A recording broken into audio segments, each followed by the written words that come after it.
इस कहानी के लेखक है धीरज कुमार सालुंके। 12 बज रहे थे।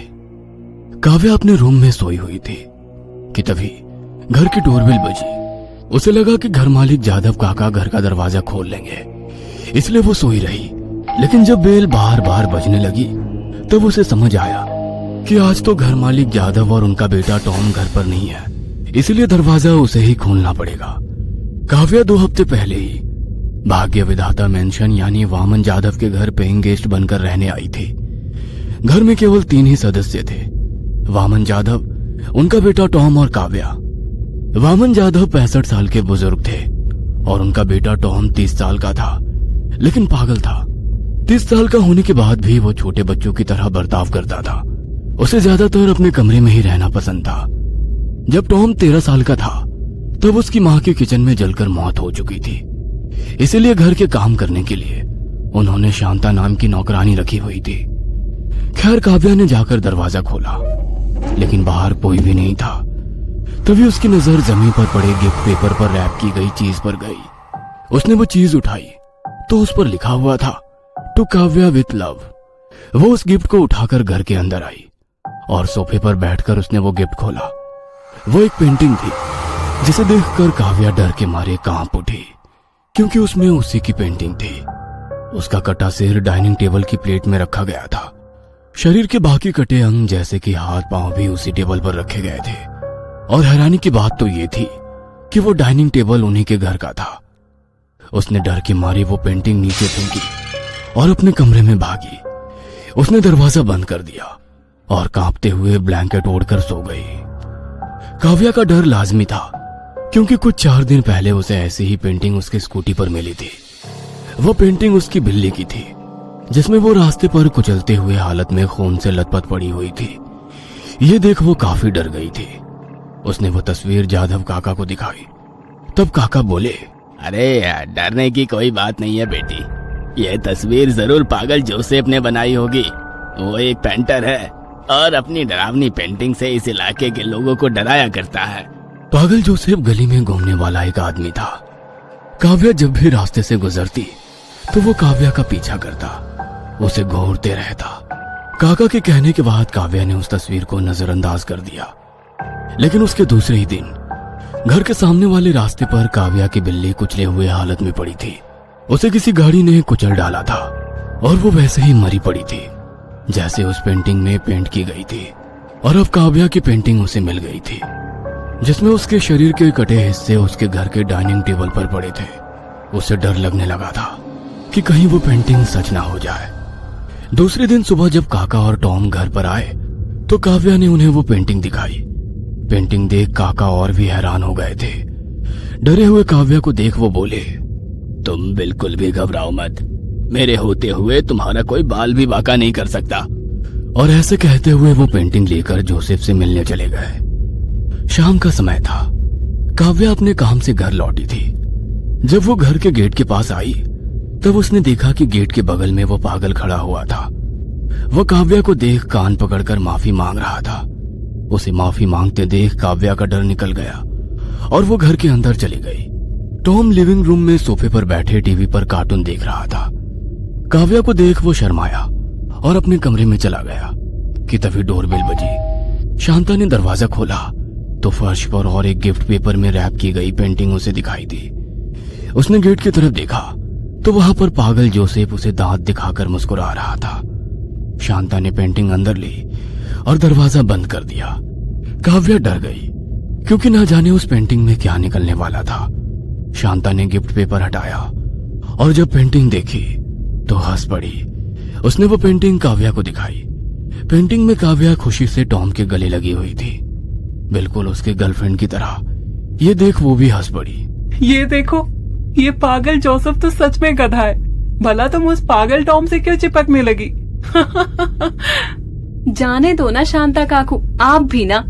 काव्या हंसते हुए बोली। खैर, काव्या ने कल रात मिली पेंटिंग का डर अपने दिल से निकाल डाला था। शाम के कुछ 8 बज रहे थे। शांता किचन में खाना पका रही थी कि तभी काव्या वहां पर आ गई। काकू, कितनी देर लगेगी? भूख से मेरे पेट में चूहे दौड़ रहे हैं। अरे बस 5 मिनट। जैसे ही चावल पक जाएंगे मैं तुम्हें खाने के लिए बुला लूंगी। शांता ने कहा और काव्या अपने कमरे में चली गई। आधा घंटा बीत चुका था, लेकिन अभी भी शांता ने उसे खाना खाने के लिए नहीं बुलाया था। इसलिए काव्या किचन में चली गई तो उसने देखा कि गैस पर चावल जल चुके थे। उसने जल्दी से गैस बंद कर दिया। उसने शांता काकू को आवाज लगाई, लेकिन उन्होंने कोई भी जवाब नहीं दिया। उसने उस हुक की तरफ देखा जिस पर शांता अपनी थैली लटकाया करती थी, तो वहां पर थैली नहीं थी। इसका मतलब वो अपने घर चली गई थी, लेकिन जाते वक्त चावल गैस से उतारना भूल गई। खैर, उसने दाल रोटी खा ली और कमरे में चली गई। रात के लगभग 2 बज रहे थे। काव्या लैपटॉप पर अपना काम कर रही थी कि तभी डोरबेल बजी। उसने सोचा कि जादव काका देख लेंगे, लेकिन बेल बार बार बजने लगी। तब उसे लगा कि शायद बूढ़ा सो गया होगा, इसीलिए वो दरवाजा खोलने चली गई। और जब उसने दरवाजा खोला तो वहां पर एक और पेंटिंग जमीन पर पड़ी हुई थी। उसने आजू बाजू देखा तो उसे कोई भी नजर नहीं आया। पेंटिंग उठाकर वो सोफे पर आकर बैठ गई। जब उसने उस पर से पेपर हटाया तो उसकी आंखें फटी की फटी रह गई, क्योंकि उस पेंटिंग में वो खुद थी। दीवार से उसके दोनों हाथ बंधे हुए थे और उसके सामने काले कपड़े पहना आदमी हाथ में खून से सना चाकू लेकर खड़ा हुआ था, लेकिन उसका चेहरा दिखाई नहीं दे रहा था।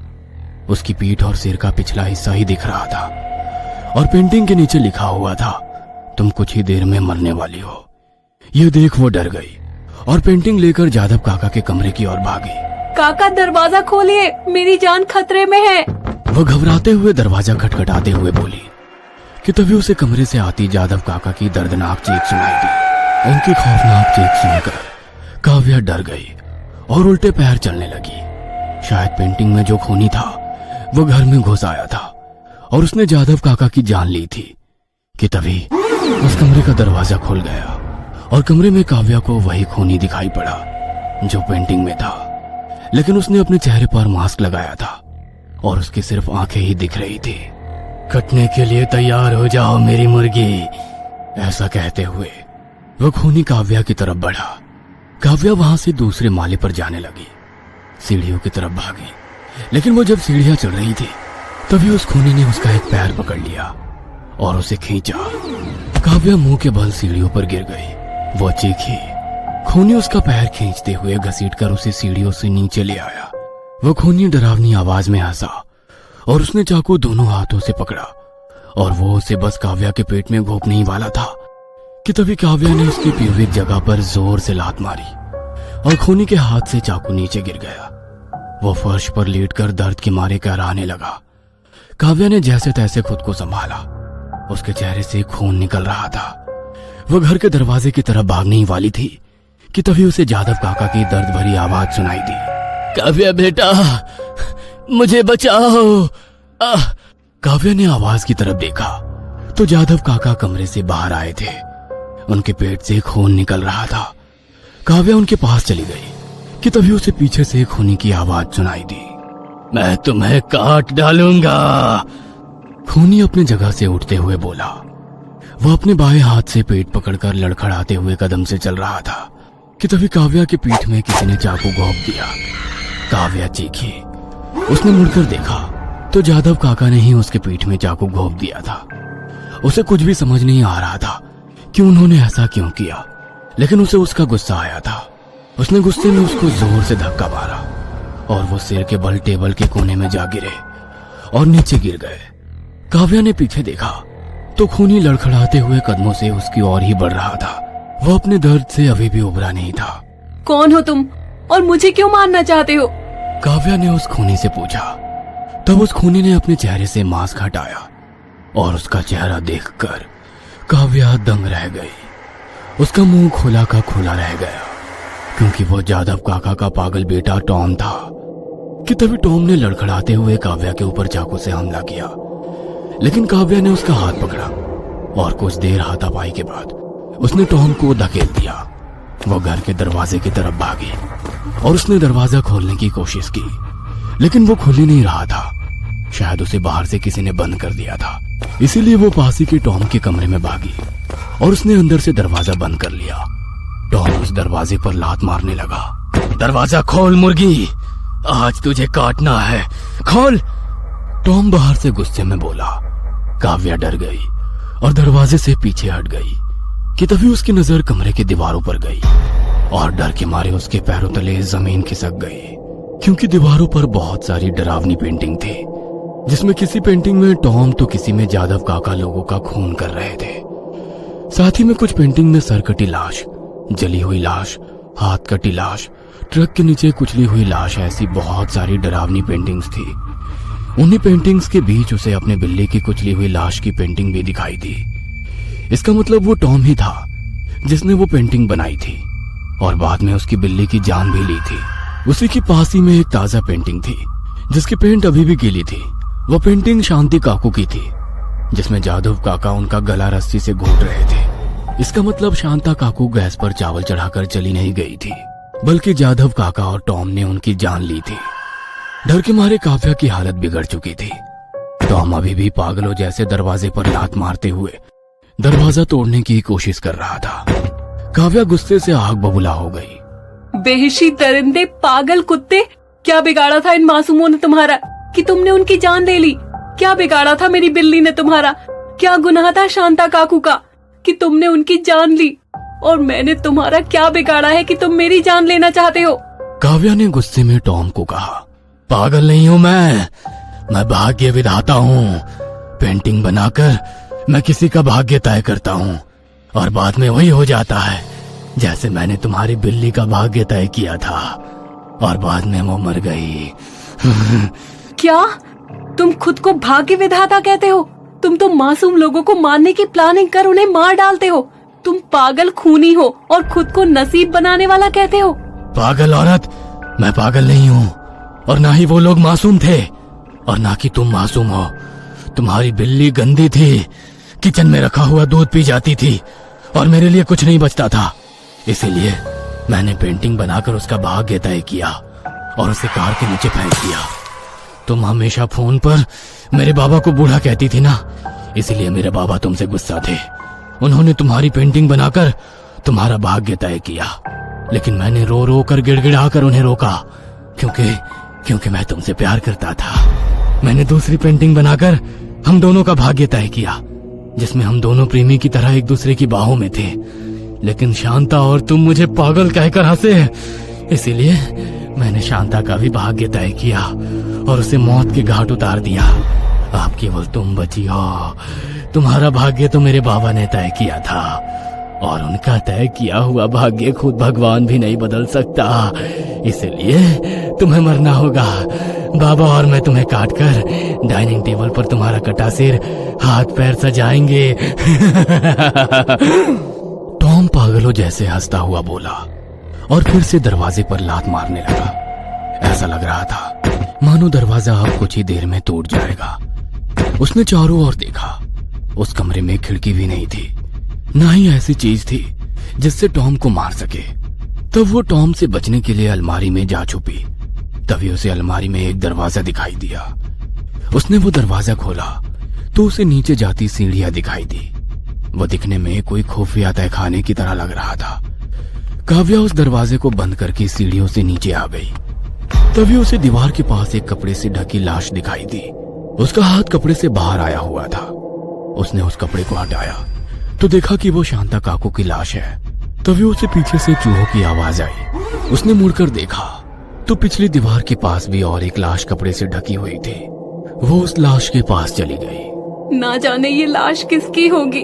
वो मन ही मन बोली और उसने जब कपड़ा हटाया तो उसकी आंखें फटी की फटी रह गई। वहां पर जादव काका आंख बंद करके पड़े हुए थे, लेकिन तभी उसकी नजर उनके दाहिने हाथ की ओर गई। उसके दाहिने हाथ में क्रिकेट बैट था। वो समझ गई कि वो एक जाल था।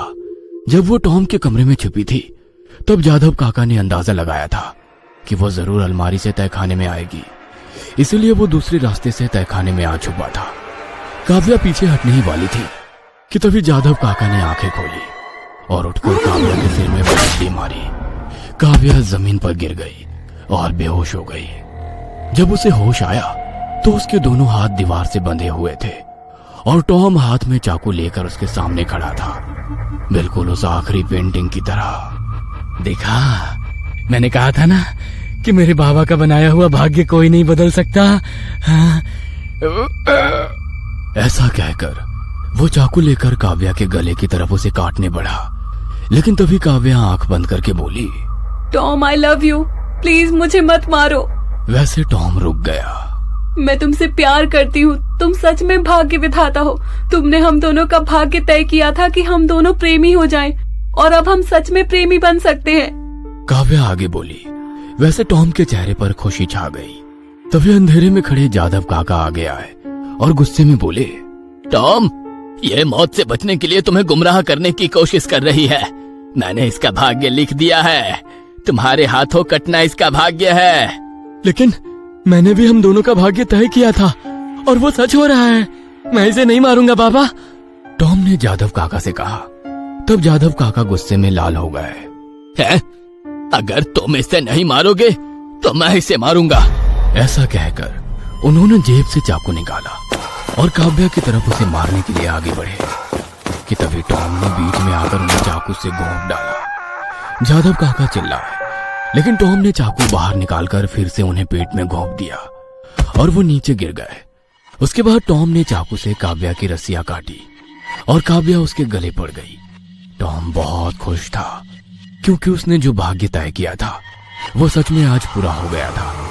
कि तभी काव्या उससे अलग हो गई और बोली, लाओ इधर दो वो चाकू, अब इसकी कोई जरूरत नहीं है। टॉम ने भी हंसी खुशी चाकू काव्या के हाथ में दे दिया।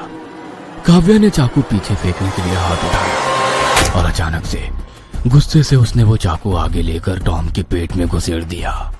टॉम चिल्लाया, उसकी आंखें मानो फट सी गई थी। क्यों?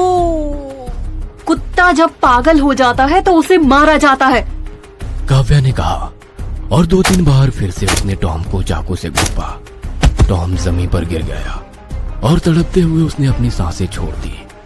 काव्या ने उन सभी मासूमों का बदला ले लिया था जिन्हें उन पागल चित्रकारों ने मार डाला था। वह तहखाने की सीढ़ियां चढ़ रही थी कि तभी उसे दीवार पर एक और पेंटिंग दिखाई दी जिसमें एक औरत को कुर्सी से बांधा गया था। वो औरत भीगी हुई सी लग रही थी। कुर्सी के बगल में ही एक कैन पड़ा हुआ था और बगल में ही जादव काका जो कि नौजवान थे, उनके हाथ में जलती हुई तिल्ली थी। उनके बगल में ही 13 साल का एक लड़का खड़ा था और हंसते हुए ताली मार रहा था। इसका मतलब ये था कि जादव काका और उनके बेटे टॉम ने उस औरत को जलाकर मार डाला था। लेकिन वो औरत कोई और नहीं बल्कि खुद टॉम की माँ यानी जादव काका की बीवी थी, क्योंकि काव्या ने उस औरत को जादव काका और टॉम के साथ फैमिली फोटोग्राफ में देखा था। उन दोनों ने खुद मिसेस यादव को जलाकर मार डाला था और दुनिया को बताया कि किचन में काम करते हुए जल गई और उनकी मौत हो गई। वो दोनों दिमागी मरीज थे जिन्होंने ना जाने कितने मासूमों का कत्ल किया था, लेकिन उन सभी का बदला आज काव्या ने ले लिया था।